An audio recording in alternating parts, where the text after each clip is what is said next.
Race will be on a dirt track. Look at that, for the first time in decades. Ashley Strohmeyer joins us live in Bristol ahead of the big race. Good morning, Ashley. Hey guys, good morning. Yeah, we're here in Bristol, Tennessee at Bristol Motor Speedway, where some of these fans, they've been here since Wednesday, partying it up to say the least. And I had a chance to talk to them yesterday. Take a listen to what they had to say. What would you say would be the most exciting thing that you're looking forward to? Oh, I'm just the crowd, the people. It's just hours of nonstop fun is all it is. Has there been any challenges because of COVID? Yeah, heck yeah, it is. Hey, this COVID deal's a real thing. I'm happy there's fans in. I just wish there were a lot more. You guys have tickets for inside? Correct. Yes. 40,000 fans. That's still significantly less than what that place holds, but it's more than any professional sport. So, what do you think about that? Keep your 3-foot, 6-foot distance and let's roll with it. Who's your pick to win? Kevin Harvick. I think it's going to be Kyle Larson. Got to go with the dirt track guy. Who's your pick? Kyle Larson. Okay, he's the favorite so far. Do you have a favorite? Oh no, I pick on color and numbers. And if you're planning on putting any money down on this race, rest assured 99.9% of people are also putting their money on Kyle Larson. Also, really quickly, the one thing that I did hear from the majority of people that I talked to yesterday as to why they felt so comfortable being here like during COVID was because a lot of them had been vaccinated, and that seemed to bring kind of a glimmer of hope for them to get out here and enjoy their time. So do not forget to tune in to the Food City Dirt Race starting at 3:30 on Fox on Sunday. Back to you guys. I have no idea the veracity of this rumor, but I heard from a little birdie that, Ashley, you are actually a really big NASCAR fan.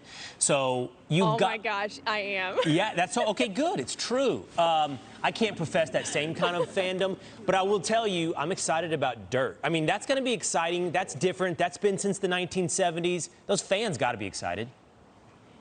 Oh, they're so excited about it. And also, it's going to be so different because, I mean, not only is it going to be slower, but apparently it's going to... Because it became clear to me, either President Biden believes in open borders, or the people that President Biden has put in charge to make border security policy are not qualified to manage a food truck.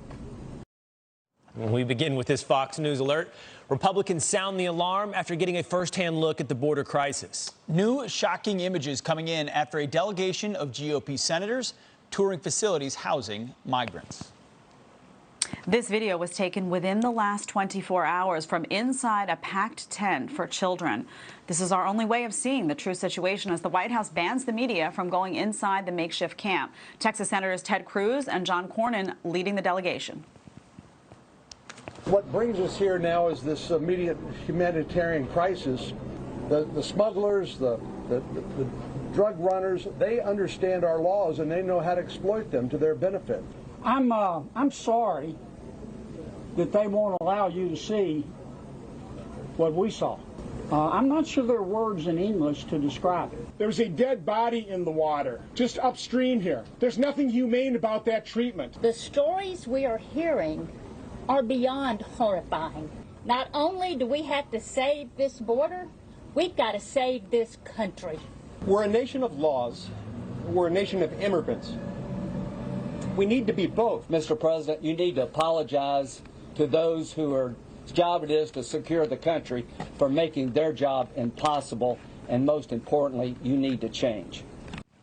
From that Senate delegation visiting the border, images have emerged that give us a true look inside what's happening at the southern border. Good morning. Welcome to Fox and Friends. Will Kane, Pete Hegseth, and Jedediah Bila. It is fascinating that these images from the southern border flashing across your screen right now with children that close together under those foil blankets, often crammed, thousands to holding pins that were supposed to hold hundreds, signals, arrows left on the ground to point migrants in the U.S. to processing centers were emanating from a Senate delegation, not from our national media. In short, it requires you to have a government pass to go down and see what is real and happening at our border. Yeah, a stunning part of that press conference, Will, was the way in which the Republican senators almost mocked the press, saying, have you seen this? Have you been inside that facility? No, you haven't, because you're not allowed. The job you're supposed to be allowed to do, that you could do under Trump under Obama, you're not allowed to see here because the kids that are in the cages are under the Biden administration and it's not Trump, even though they were built under Obama. We can't confuse that narrative. We've got a cozy narrative the White House wants to push, that this is all very humanitarian for all the right reasons. And what it actually is the facilitation of illegality. It's the incentive to cross our border, hop it illegally, pointing arrows in the right direction, as you talked about, Will. And Claudia Tenney, I know we're about to play a soundbite from her, Jed. I don't know if it'll include this or not. But she was there and said, ultimately, I don't think they really care. Imagine that statement. I don't think they really care. A lot of those senators at the press conference also hinted at maybe the real motivation is the borders are open and they know it, and that's the way it's supposed to be because these young kids are future voters, and that's ultimately the end state they're looking to, hoping the press will look the other way, which so far they don't have a choice to do otherwise because they can't see it. You know, it seems to me there's two immediate reasons why the vice president and the president are not going down there. One is because they know the cameras will go with them, right? There's no way to avoid that. If the president goes somewhere, there's no way that you can then say media is not allowed access. That would just be utterly and completely absurd. And the other reason is that once they go down there, they have to acknowledge what is actually happening. And not only that, they will have seen it with their own eyes. Other people will be watching them see it with their own eyes. It's just different from having that removed, distant conversation about it from Washington, D.C., far, far, far away from where these things are actually going on. I think it puts him front and center in a way that he has not been before. He should be front and center. He's the president of the United States, but he's been somehow able to avoid that thus far. Needless to say, they need to get down there. And now it is utterly ridiculous that you have GOP congressmen and women, GOP senators down there taking these videos and showcasing them. And the person that is in charge of the country right now is nowhere to be seen in those locations. We spoke with Representative Claudia Tenney. That is one of those congresswomen who was there, saw what was going on with her own eyes, and she describes the scene to us. Take a listen. This is definitely a humanitarian crisis. I saw a huge overcrowding with children everywhere. What is being done to our Border Patrol to put them in such an overstressed situation to try to handle these children? It is unbelievable, the amount of compassion and the real care for these children, but trying to deal in an almost impossible situation with so many children coming across the border. And as Senator Cotton referred to, human trafficking, human smugglers are making millions off these children. This is a tragedy, and it's all because of the policies coming from the White House right now. Well, the White House and President Biden haven't yet made it way down to the southern border, but 62 days into his presidency, he did make his way to the podium for his press conference, his first press conference of his administration. In that press conference, we got a glimpse of a cheat sheet that President Biden was using when it came to calling on reporters. You can see it on your screen there. There's a reporter profiles with pictures and numbers. You can see a 1, a 9, and an 8 right there. Whatever those numbers mean, we do not know, but it seemed to guide President Biden through who he would call on, at least. And one name, one number, one picture profile seemed to have been missing. He took 10 questions, but not one from Fox's Peter Doocy. Peter Doocy asked Jen Psaki about why. We noticed, starting at the end of the campaign and then into the transition and here at the White House, anytime that the president has an event where he is given a list of reporters to call on, Fox is the only member of the 5-network TV pool that has never been on the list in front of the president. And I'm just curious if that is an official administration policy. We're here having a conversation, aren't we? Yes, but and do I take questions from you every time you come to the briefing room? Yes, but has the president taken questions from you since you came in? He came into office? Unfortunately, yes or no? Only when I have shouted after he goes through his whole list. And the president has been very generous with his time with Fox. I'm just curious about this list that he has given. Well, I would say that I'm always happy to have this conversation with you, even about your awesome socks you're having on today. Peter Doocy is so cool, calm, and collected. He knows how to handle it the right way. He's always got the right question to ask when necessary. But he's right. He's always shouting it out. And even though we're a member of the 5-network pool that covers the presidency, never on the list, of course, because they don't want the pesky questions asked that the rest of the press is supposed to ask but didn't ask. I mean, that press conference, sure, there were some follow-ups with the questions with the 10 reporters, but if you would just, well, we can always play the what if it were Donald Trump game 60 days into his presidency with what's happening on the border and with no press conferences. Imagine the ferociousness with which those questions, there'd be no hand raising, there'd be yelling and accusations made. Instead, it was quite polite. And Peter Doocy was polite as he sat and waited to be called on and never was. Not a surprise, but that's effectively the policy of this administration. Don't you love the pivot, too, to the socks? I mean, how ridiculous is that? It's just so ridiculous where it's like sometimes you can't even believe what you're seeing. Regardless, he should be, he asks good questions. And he's right, though. He does often have to shout them out and chase after. I remember those videos of him chasing after then candidate Biden. I don't know. I mean, listen, if they're afraid of tough questions, they're going to have a hard time from many reporters in coming weeks because what's going on at the border is indescribable to many. And the fact that media does not have access is only going to make them enraged, as they should be. So they should get ready for tough questions. They'll be regardless mildly of who they call enraged, though, on. just politely enraged, not actually enraged. Oh, I think. Just like listen, your friend I you're think a little mad at, but you'll make up later. I actually think it's going to be more than that because they can't do their job. And so people are holding them accountable and saying, well, you need to do your job. And they're saying, well, our hands are tied. So that's going to get old real quick. We'll see, but I think it's going to get old real quick. Regardless, there have been big debates going on around the country. We've talked about school reopenings. We've talked about the COVID-19 relief bills, what they should look like, what they instead often do look like. One person, an interesting figure, has weighed in on the relief. That's Bill Maher. We know Bill Maher sometimes just says what he feels, regardless of party lines. Here he is talking about the amount of debt that will be incurred and how much money we're spending, the sheer volume of money that's being spent. Listen to what he had to say. If we're going to have a new Roaring '20s, let's not repeat the mistakes of the last one. I keep reading that America is poised for a Roaring '20s, 21st century edition. A repeat of that decade a century ago when, just like now, the United States emerged from a pandemic ready to party as if there was cocaine in the Coca-Cola. We all know what happened next. The Roaring '20s became the broke '30s. It turned into a nightmare. And looking at the economic factors right now, it feels like we're back in that headspace that we'll never run out of cash as long as the Fed doesn't run out of ink. I'm just saying, if we're going to do a new Roaring '20s, let's do it this time without the two things that made the last one suck: prohibition and a depression at the end of it. We were talking a little bit earlier about how everything will get paid for, all these multi-trillion-dollar government spending programs. Pete, you brought up, they're talking about mileage taxes, wealth taxes, whatever it may be. They're already taxing people. It's just the hidden tax of inflation. When you print money to the extent that this government has embarked upon, you're devaluing everybody's money. You are taxing people. For sure. Multiple trillions, even under the Trump administration, 1.9 trillion with this first bill, the next bill, 3, 4, 5, 6 trillion. We have no idea how much. The tax raising is almost just punitive at this point. Rich people must be taxed more because we need more equity. It's not about balance sheets. Nothing's getting paid for. Right. It's really who we punish through the tax code because we've lost all semblance of reality when it comes to our fiscal situation. There's no doubt.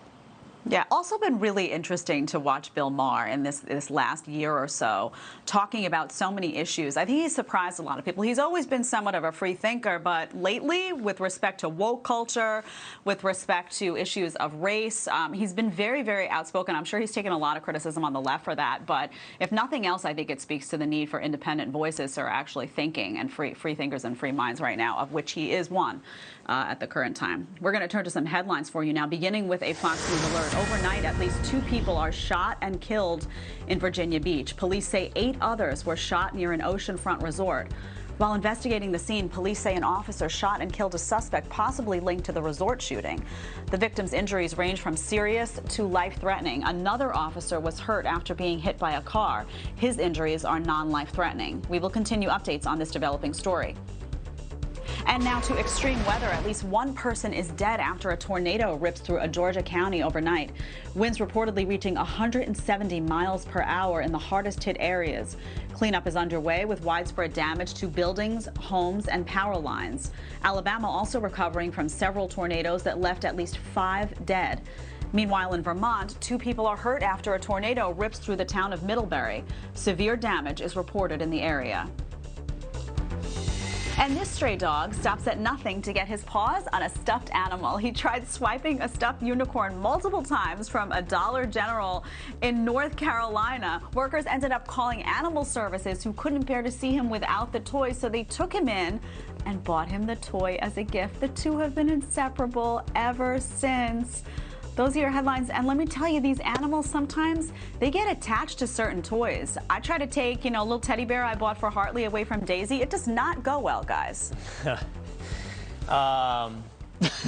No, I'm thinking about whether or not, you know what? I'm gonna wait.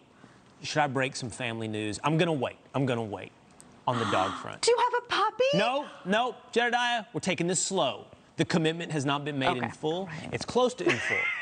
It's not what you told me. I think I do love Violet. I do love Violet. There you go. All right. In the future, you'll get to see Violet, I hope, on screen. Still ahead, Transportation Secretary Pete Buttigieg thinks he has a solution to foot the Biden administration's $3 trillion infrastructure bill. And our next guest says it'll drive him out of work. That trucker sounds the alarm on the administration's vehicle mileage tax. Next.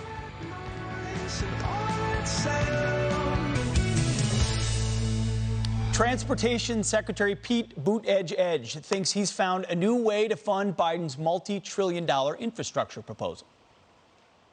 I think that shows a lot of promise. If we believe in that so-called user pays principle, the idea that part of how we pay for roads is you pay based on how much you drive, the gas tax used to be the obvious way to do it. It's not anymore. So a so-called vehicle miles traveled tax or mileage tax, whatever you want to call it, could be a way to do it.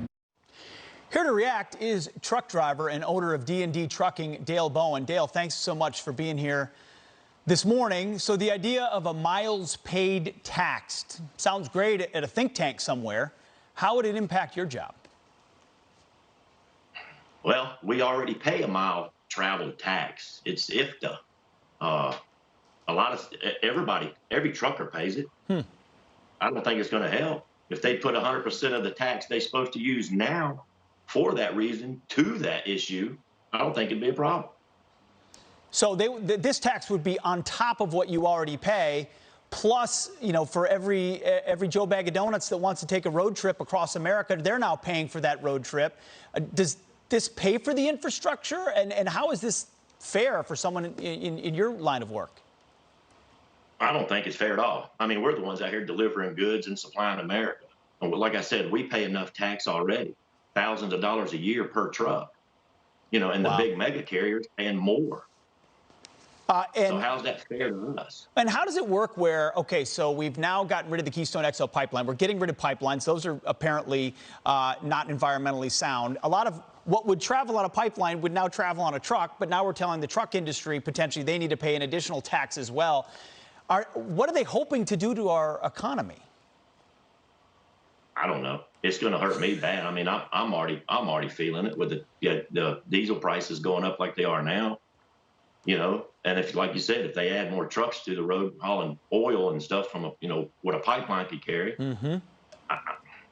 I don't know. They just need to put the money where it's supposed to go, because I don't think 100% of it's going where 100% is supposed to be.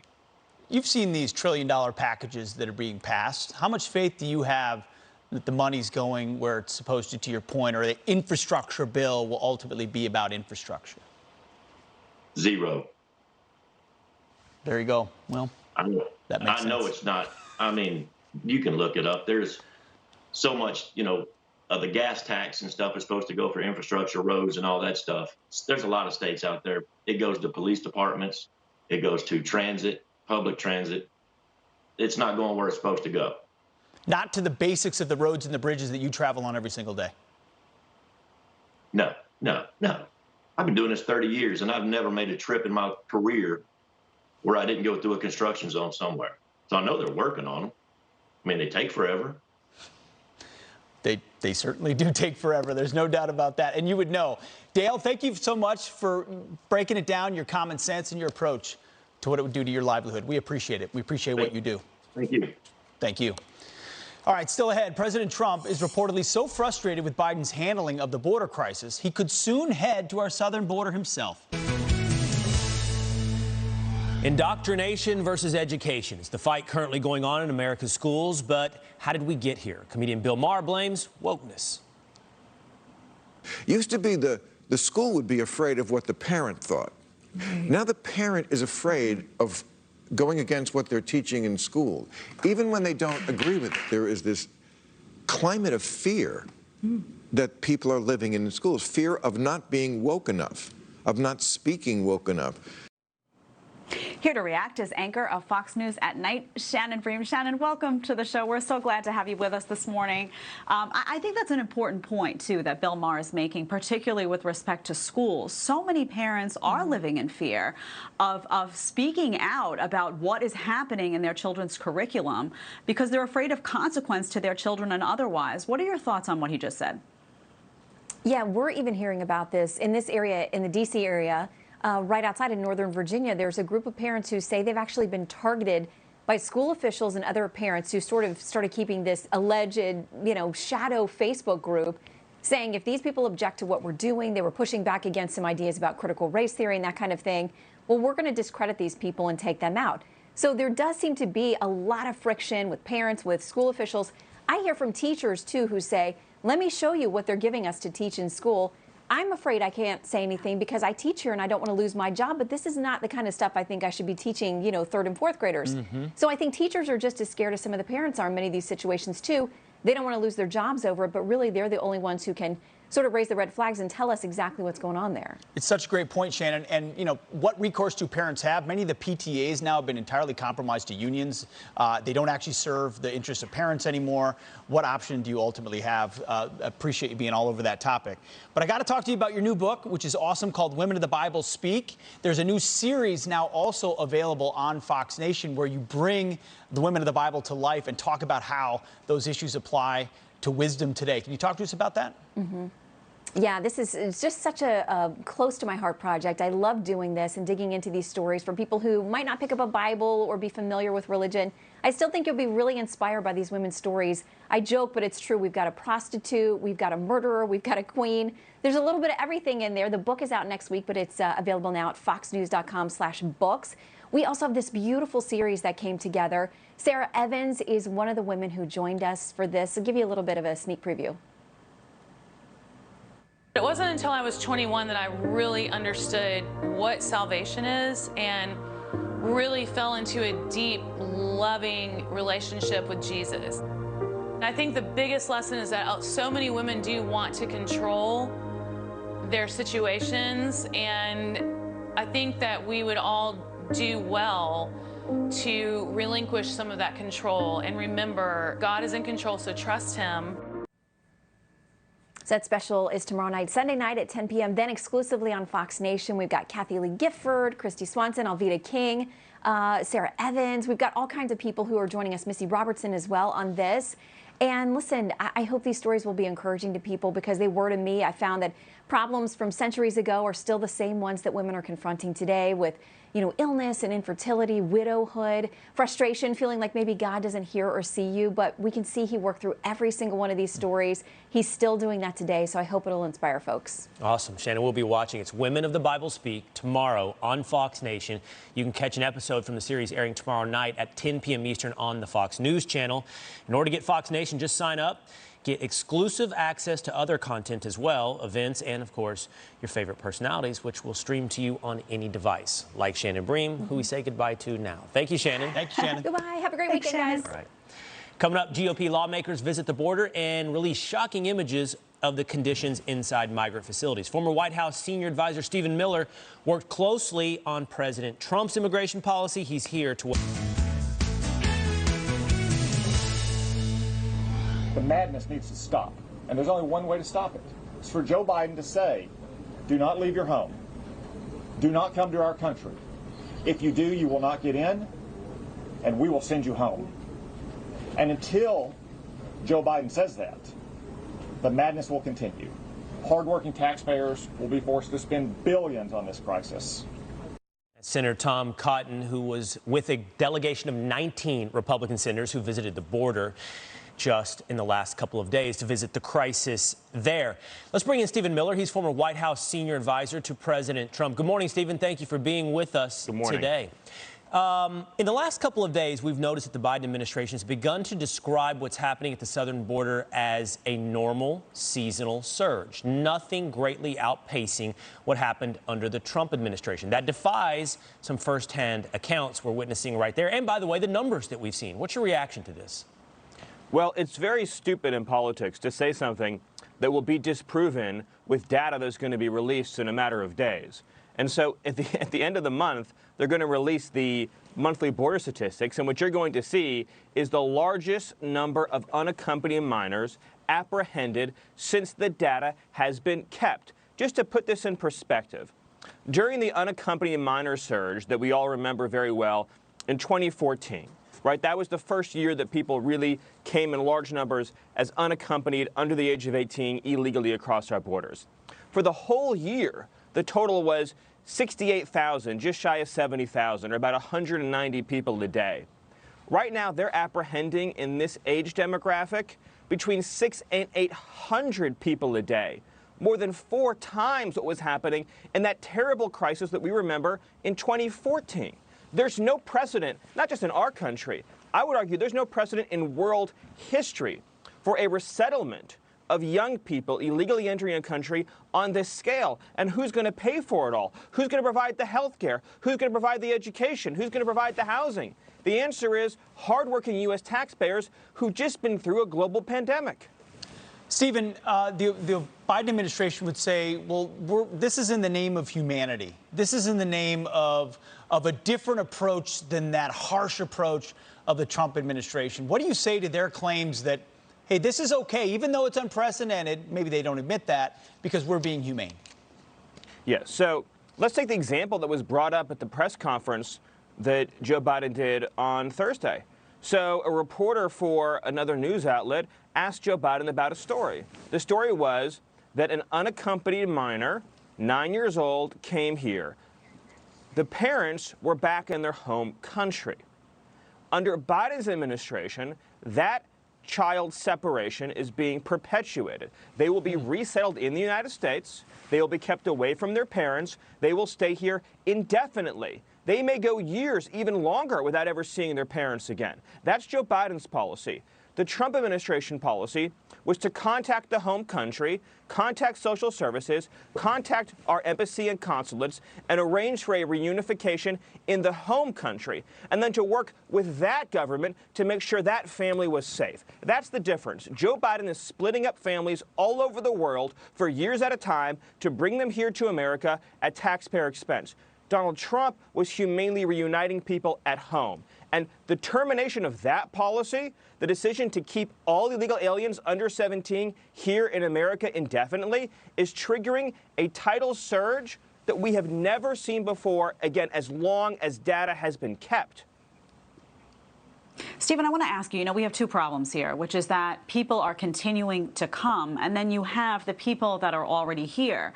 So even if President Biden were to come out at this point and say, stop coming or you will be sent back, the question is, one, do those people believe him? Because all of the people that just came are likely going to be able to stay, I would assume.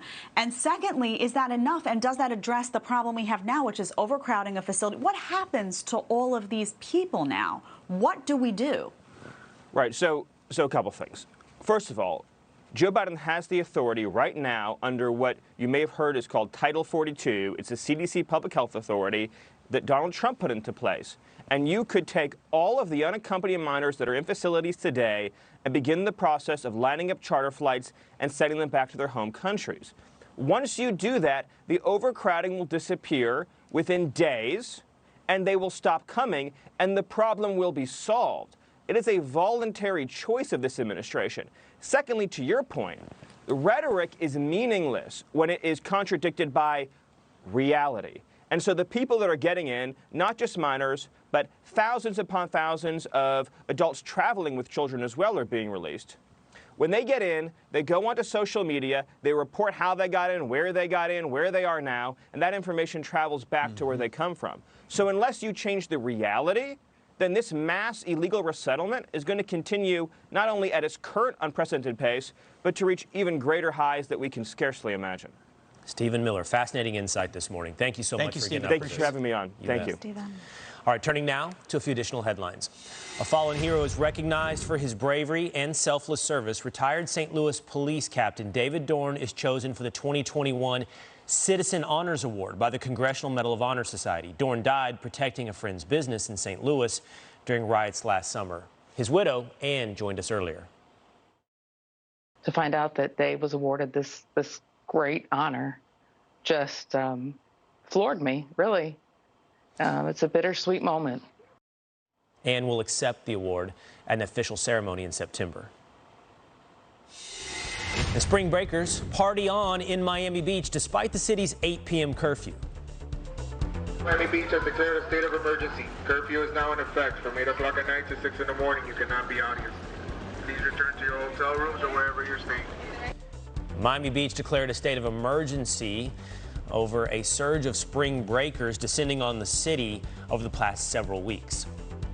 If you're in need of a real pick-me-up, this is the drink for you. The Emotional Support Beer was created after a man wanted to take his favorite IPA on a flight.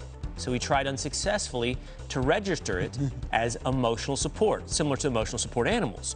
But now, his dream's a reality. A portion of the sales will go towards a nonprofit that pairs shelter dogs with veterans and first responders to help them deal with post-traumatic stress. But does that mean he gets to take his beer on the plane? I don't think his dream's a reality. Right. I don't think he gets to take it on the plane. Huh.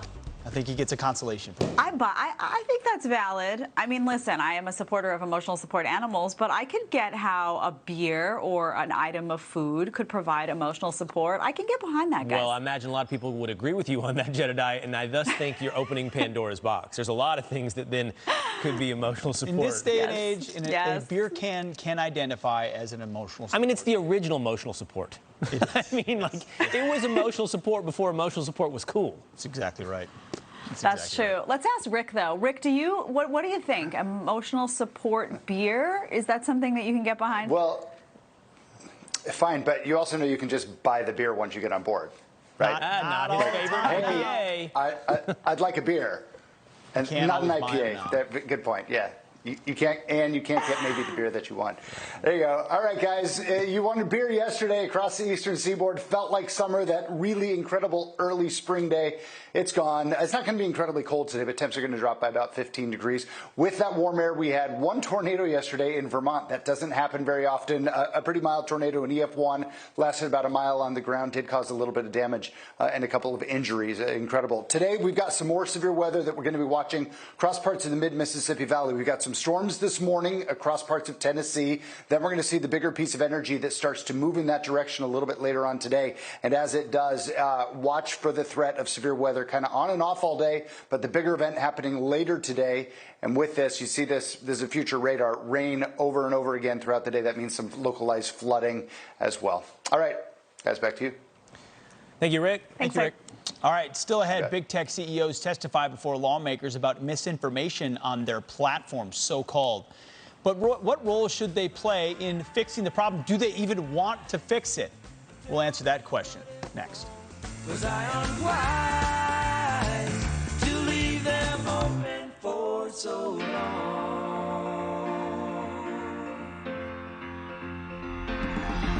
And Google grilled by House lawmakers this week, forced to defend their company's roles in spreading misinformation amid growing calls for more industry regulation. We do a lot to fight misinformation. We remove content that could lead to imminent real-world harm. We've built an unprecedented third-party fact-checking program. Our process to moderate content is designed to constantly evolve. Forcing every business to behave the same reduces innovation and individual choice. Our ability to provide a range of information and viewpoints, while also being able to remove misinformation, is possible only because of legal frameworks like Section 230. Here now to react is biotech entrepreneur and author of the upcoming book, Woke Inc., Vivek Ramaswamy. Vivek, thank you for being with us this morning. So, I'm listening to that, and I see, we remove content, we have this third-party fact-checking. It seems that is often very one-sided. In this congressional hearing, were there any updates with respect to bias, with respect to censorship, Section 230, that you think people on the right who feel in many ways have been silenced could look to and say there's some progress being made? I don't think that there was meaningful progress at this hearing. To the contrary, this is starting to get old.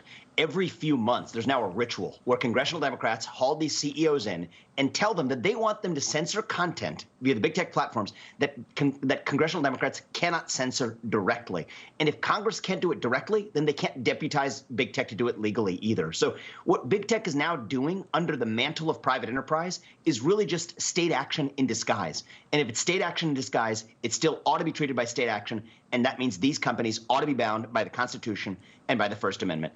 I didn't hear a peep about that discussion yesterday, but that's actually where this discussion needs to go. In fact, and I can talk about this, they actually went in the opposite direction, and they're really just appeasing their congressional Democrat overlords to be able to do their bidding in return for keeping their monopoly power intact. So do congressional Democrats have any incentive to change this? I mean, why would they really want to change this? Because it seems to me that when these things are enforced by these big tech companies, they're almost unilaterally enforced on one side. What would be the incentive to make this better, so to speak? Well, I don't think they have a near-term political incentive, but the incentive here is actually principle. Irrespective of whether you're on the left or whether you're on the right, you should not want this kind of corporate power where government delegates its dirty work to these big tech companies, leaving their power intact. Right now, the political grand bargain goes like this, okay? Democrats effectively tell big tech that they get to censor content that Democrats don't like, and in return, Democrats will agree to leave big tech's monopoly power intact. That's the grand bargain as it exists today. It's working beautifully from the perspective of sort of political tactics. Where it's not working as well is for the principle, where we do not want this kind of expansive corporate power where companies have unilateral discretion to kind of engage in the sort of censorship that the First Amendment exists to prevent government from engaging in altogether. And I think for any Democrat or principled liberals, or conservatives for that matter, who care about that basic principle, I think that would be the incentive, not any sort of political calculus.